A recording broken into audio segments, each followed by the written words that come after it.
A Home Office-led firearm licensing medical procedure was welcomed by the Countryside Alliance when it was introduced in April 2016. The procedure involves continuous monitoring of the certificate's holder's medical condition, which has the ability to prompt GPs to raise medical conditions of concern with the police as soon as they arise.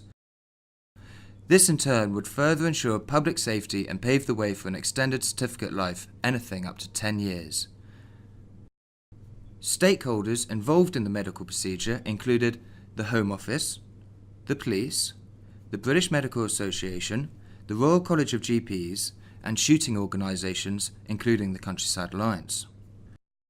Unfortunately, and for a number of reasons, the past 18 months has seen the shooting community receive a subpar service because of hold-ups and uncertainty with the new procedure. So far, renewals and grants have been delayed months by GPs refusing to do the initial medical check. Applicants have been charged anything up to £200 for the initial medical check by GPs. In several instances, GPs have refused to implement the encoded marker, and in one extraordinary example, a GP surgery has threatened to tell the police to assume the applicant has a medical condition of concern in order to extract money from the applicant.